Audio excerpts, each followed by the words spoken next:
How's it going, everyone? ND Sean 45 coming at you. It's that time of year again. I've been seeing all the season preview videos pop up here on YouTube, so I took that as my cue to get on here and do mine. Now, before I get to that, there's one little thing I want to address first. And I'm not going to waste a lot of time on this because it's probably not even worth the time I'm going to give it. But as all of us Irish fans know, Missouri head coach Gary Pinkel just recently came out and made some critical remarks towards Notre Dame and other schools who are independent and the Big 12. Basically saying the same old crap that us Irish fans have been hearing for decades now. Oh, well, you guys need to join a conference, blah, blah, blah, blah, blah, blah. And with Pinkel, he added on to it, we need to join a conference to qualify for the college football playoffs. Well, let me just say this. Gary Pinkel, pretty good coach. His head coaching record shows it. He's certainly entitled to his opinion. And that's what free speech is all about. But quite frankly, Gary Pinkel, what he said means nothing to me. And honestly, I think he really needs to worry more about his own team and trying to make them better, make the Missouri Tigers playoff contenders. And so far, they have not been. So Gary Pinkel really has no room to talk about any of that. And also on top of that, all of this coming from a guy whose most famous recruit was Michael Sam, who is not even famous for playing football. Yeah, Gary Pinkel, based on that alone, Gary Pinkel's comments mean nothing to me. So, yeah, as I said, Gary Pinkel, worry about your own team before you start telling other teams what they need to do. Worry about your own team and make them playoff contenders, and then maybe you might have room to talk. But until you do that, you really have no room to talk. So that's that. And to all of you liberal rainbow warriors out there who might take offense to the Michael Sam comment that I just made, I really don't care. Because one thing I've learned with dealing with liberal types is the truth hurts. And that's what I just did, is told the truth. So if any of you liberal rainbow warriors don't like it, I don't care. Bring on the hate comments, bring on this, that, whatever. I don't care. So anyway, with that nonsense out of the way, let's talk some Notre Dame football. Now, first things first, and I'm going to break this down both offense and defense, but starting with the whole team, the number one thing that I'm excited about for this upcoming season is not only do we have talent coming back, but this year we have depth. And that is the biggest thing that we needed for this upcoming season. Brian Kelly, once it did one hell of a job bringing in another great recruiting class, filled a lot of spots that needed help. Especially on defense. That was the big thing. As we all remember from going back to last season, the last 4 games of the year, the injury bug really started to plague us badly. And it showed because we had to play a lot of inexperienced players. I mean, they were talented players, don't get me wrong, but that is raw talent. I mean, let's face it, the college level is a lot different than high school. And it takes a lot of adjusting to the new play schemes and the speed of the game. They're completely different. So, but still, there were a lot of there were some flashes of some good things too. We got a taste of what our young stars can do. And this year we have the depth behind them, so they've had a year to process the whole system. So anyway, let's just get right. Before I get off track here, let's start with the offense. As we all know, Everett Golson decided to transfer down to Florida State. And do I hold anything against him for doing that? No, I don't. I think he's a great kid. I mean, he did a great job. Took his punishment like a man, came back, and he worked his way back. And I don't care. Despite all the mistakes he made, that's commendable of anybody to come back like that, do your time like a man. That's what a man is. If you make a mistake, you fess up to it and you take your punishment. But in the end, it was probably best for all parties involved because most likely this upcoming season, had he stayed, he was going to be sharing a lot of playing time with Malik Zaire. Wouldn't have surprised me if they got equal reps on the field. Brian Kelly likely would have used a 2-quarterback system. So that probably just wasn't going to work for him. So I don't blame Everett for wanting to go be a starter somewhere else and get the majority of the snaps to be the starter, But it's probably a good thing too because that means no quarterback carousel this year. We know who the starter is, and that's Malik Zaire. So we can get right to business, start building this offense up. And Malik Zaire, he is a talented quarterback. I mean, we saw flashes of what he can do in the Music City Bowl against LSU. Very talented kid, a gunslinger, quick on his feet, makes smart decisions. I think he's going to do great for us. The only concerning thing for me is this. Um, for example, when Tommy Reese was with us and Everett was a starting quarterback, we were spoiled as Irish fans because if Everett got hurt or if he just was struggling, you could bring Tommy Reese in, who was that safety net, and he could carry us. He could carry the load and carry us home. You know what I mean? This year we don't have that, and that's kind of why I'm sad to see Everett go. Is because behind Malik Zaire, I'm not saying the backup quarterbacks are bad, but Deshaun Kaiser, we haven't really seen him on the field at all. We've only really seen him in the spring game. Brandon Wimbush is an incoming freshman, and Montgomery Van Gorder, we don't know. There's a lot of inexperience behind Malik Zaire. So that concerns me. If Malik gets hurt or struggles, we don't for sure know what we're going to get with Kaiser, who's next on the depth chart, and so on and so forth. And I'm not saying they're bad quarterbacks. Don't get me wrong, but it just concerns me that they haven't seen a lot of any real experience. So anyway, going on with the rest of the offense. The offensive line returns a lot of talent.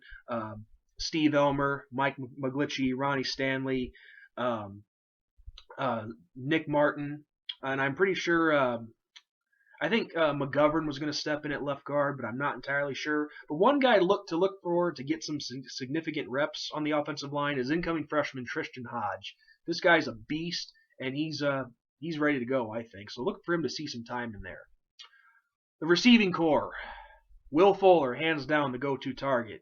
He's shown that from day one, from the first day he stepped on the field. He's going to be our for sure number one main go-to guy. But behind him, you got a slew of talented wide receivers: Corey Robinson, Chris Brown. Look for Amir Carlisle out of the slot. CJ Procise, but Procise will likely start off at running back, but I'll get to that in a second. And you got Torrey Hunter Jr. and Justin Brent, who we haven't had much of a chance to see, but he should see some significant reps this year. And look out for incoming freshman Equan St. Brown. He's from what I've seen in his highlight tapes, he looks like he could be ready to go and get some early playing time as well. So lots of depth, a lot of talent to pick from there. Let's not forget the tight ends.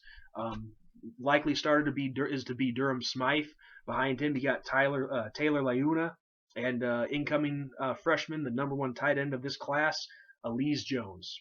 So tight end university continues at Notre Dame. Running backs. As we all know, Greg Bryant is going to be out for the first 4 games of the season due to some breaking team rules that haven't been specified, at least not to my knowledge anyway. So Torian Folston is going to get the bulk of the carries for the first week, and as I mentioned already, look for CJ Procise to step in at running back for those first 4 games, but also look for incoming freshman Dexter Williams to get some significant carries. Give him a chance to get his feet wet in the college game and show everyone what he can do. I've seen heard a lot of good things about this kid and seen a lot of good highlights from him as well. Now defensively, as I mentioned at the start of the preview, this defense struggled greatly down the road, or down the home stretch of the season, the last 4 games last season. Brian Van Gorder, his defensive scheme at the first half of the season, it worked. It really was working. But then, like I said, the injury bug hit us, and we saw what that did to us. But that's not the case this year. We return a lot of our talent. We get some talent back from the suspensions of the academic situation. But let's start with the defensive line. The likely starters will most likely be, in no particular order, Romeo Okwara, Jerron Jones, Sheldon Day, and what's his name off the top? Isaac Rochelle. Sorry guys, like I said, first video, I'll get it together. But then behind them, you got a lot of talented backups on the defensive line: Andrew Trombetti, Jay Hayes, Daniel Cage, and also look for newcomers Jerry Tillery and Micah Treadway to see some time in there get some significant reps. So already, I can't say it enough. I am loving this depth. It's great to see not only depth but talent there as well. Linebacking core: Joe Schmidt returns as the leader of the leader of the linebacking core. Alongside him, the very talented Jalen Smith. Expect a lot of NFL scouts to be looking at him. I hate saying this, and I don't want to say anything to jinx us here, but it would not surprise me if Jalen left after the season, if he has a outstanding season. That is, he's that talented. I mean, I heard rumors that NFL scouts were looking at him after his freshman year. I could be wrong on that, but this kid's talented. And also on the third linebacking spot, look for that to be taken over by James Alwanalu. And in addition to them, look for Greer Martini to step in.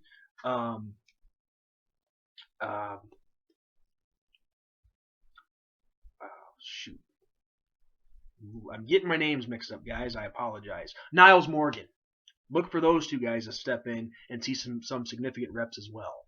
And I apologize for this, guys, but hey, it's been months. I'm a little rusty. Defensive backfield. We have the safeties. We have Elijah Shoemate and Max Redfield stepping back into their roles. Look for Matthias Farley to help out there as well. Corners. It's great to see Kavari Russell back. Get some experience. I know he's been away for a year, but yeah, hopefully he's been sticking to his training regime, and so it's just nice to see him back here. The other side, look for Cole Luke, and look for guys like newcomer Sean Crawford to step in, and as well as other experienced corner Devin Butler. So again, people, when you look across here at this team, I can't say it enough. I know I'm repeating myself. I probably sound like an idiot, but depth, depth, depth. That's the key thing. That is what's gonna make us or break us this season. But of course, I would prefer that everybody stays healthy, nobody gets hurt. But it's football. Things happen. Another thing that I'd like to mention too is incoming transfer from Cal, Avery Sebastian. I think he's going to play safety, I believe. Safety or corner, I forget which one. But this is what I like. Allowing these guys like Cody Riggs, all these guys to transfer in from other schools for their fifth year. I mean, that helps out more than what you can imagine. And I love it because these guys are coming in experienced, and it just helps us out that much more with the talent and the depth. So that's a bonus right there. So you look at the team, the talent is there, the depth is there. Of course, you guys all expect me to say this because I'm a fan, but trying to speak from a non-fan perspective here, based on what I see alone and the talent, this team has the sky is the limit for them. I really do think this is a team that, if they can get it together, minimize the mistakes, as I've said for all the years that I've been doing these videos. This is the team, I think, that can get to playoff contention, that can bring us out of mediocrity, bring us out of the 8-5 seasons. So the talent is there. It just all has to come together, and I think it finally will this year. I have a good vibe about it. But of course, the playing is done on the field, not done by people like me on YouTube who talk about it, or guys on ESPN or whoever. It is done on the field. But I think the guys that we have can get it done on the field. And so, with that said, you look at the schedule, and a lot of people year in and year out always love to criticize our schedule, saying it's either not good enough or it's too good that we're gonna lose every game, crap like that. We start off the season with Texas, and I'm not going to break down all the games now because that's what I do the weekly previews and recaps for. But you got Texas on there, you got Georgia Tech, you got USC, Stanford.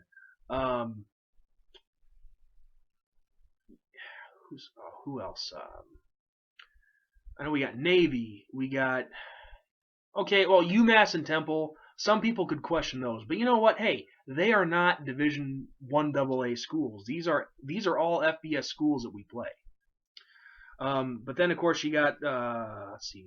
I wish I had the schedule right in front of me, but I don't. I apologize, guys. But all I know is it's not exactly an easy schedule. Clemson. how could I forget about Clemson going down to Death Valley? That's not going to be an easy game. So to all you people that say this schedule isn't good enough, you're out of your minds. Texas, they may have taken a step down, but they're still Texas. Charlie Strong is a great coach. Notre Dame, former Notre Dame assistant coach. So yeah, I mean, no, it's not like the schedule of 2012, but that doesn't make it easy either.